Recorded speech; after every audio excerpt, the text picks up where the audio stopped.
Hello, my name is Daniel Weahkee. I'm half Navajo and half Zuni. This is my father, Manuel Weahkee. He's the Zuni. This is my mother, Sharon Weahkee. She's the Navajo. And this is an introduction of our artwork. I am taught by both of these individuals, first learning the silversmithing and the lapidary work. At this point, I'd like to introduce my father, Manuel Weahkee, so he can explain his artwork and his form of materials. I was a jeweler before I was a fetish carver. I make my fetishes at home. I buy my stones from rock shops and from sculptors that have extra rocks. I buy them. And in a couple of occasions I've gone strictly to the mine where I have seen a big quantity of rocks, and I've had the opportunity of picking up the rocks that I wanted to carve. And I do all my own carving, my own buffing. I make all the little beady fetishes that you see right on my pieces. I make everything. And my wife helps me dress them. She makes her jewelry and I help her buff her jewelry, so it's a teamwork between us. And it's a teamwork with my son Daniel too, because sometimes I gotta stop and ask him a few questions and say, what do you think about this, or how do you do this, or how do I do that? And between all three of us, we get our work done. I started my work back in the early 70s. Trying to learn how to do my silversmithing. Me and my husband went and bought different types of silver to start our silver work, and I tell you, we melted a lot of silver before we started doing our silver work. But a lot of my work that I do all my own leaves, my own designs that I make on my jewelry. And I also do my own lapidary work. I do my own cutting and polishing and setting the stones and all that good stuff.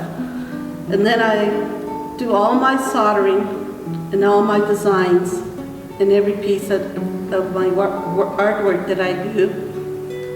And like this here is your Navajo style that we started out with back in the early 70s. And then my husband is Zuni. So we started later getting into the Zuni work, of inlay work. And this is the Zuni style of work here. But after that, we started collaborating both of our cultures together into one bracelets, which came out with the Zuni and the Navajo settings into one bracelet here. We do all our own buffing and setting and all our jewelry that I make here. There's one particular question that's asked to me a lot of times, and that is, who all is buying this artwork? And the majority of a lot of people that walk into an art show, they're there, particularly at a Native American art show, they're there for culture, and they use culture and tradition into the same sentence. So that's basically the reason of what they're there for. And for me, I'm two traditions. I'm Navajo and I'm Zuni, so it's a fine line for me a lot of times, because there's some things in Zuni that I can do, but there's some things in Navajo that I cannot do. Particularly like carving an owl or a snake. In the Navajo's ways, it's not there. We're not supposed to do it.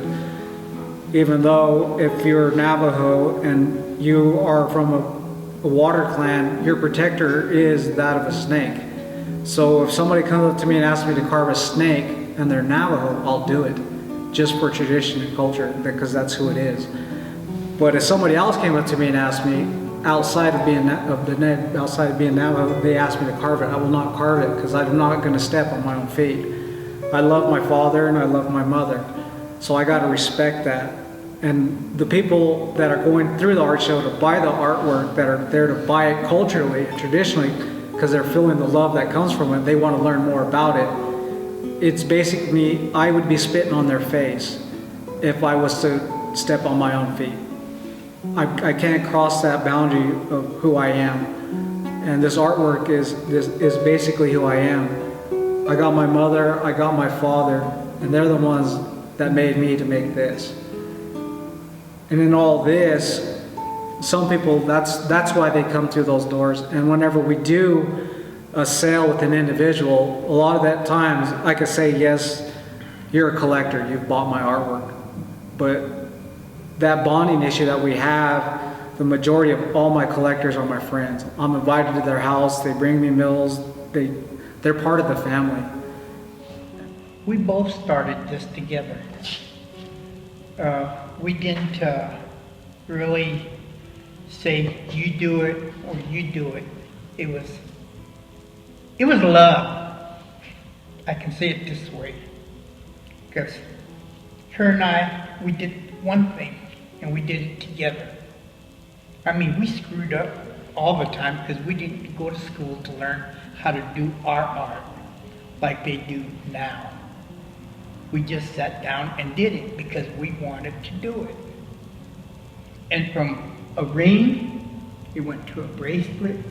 From a bracelet, it went to 2 bracelets, and it went to squash blossoms and necklaces. And then one day we went to the reservation, and my aunt said, let me see your jewelry. So we showed her our jewelry, and she looks at me, she says, Manuel, she said, you shouldn't be making jewelry, you should be making fetishes. And I looked at my wife, and my wife looked at me, and then my aunt's husband said, this is how you make a fetish. And he made a bear, and Daniel and I just watched him, and then we came home and we tried and tried and tried. And this is the results of my art, and that's the results of his art. And it's something that we make, and sometimes we get it all nice and pretty like this, and we go to buff it and the head falls off, or the tail falls off, or it breaks in half.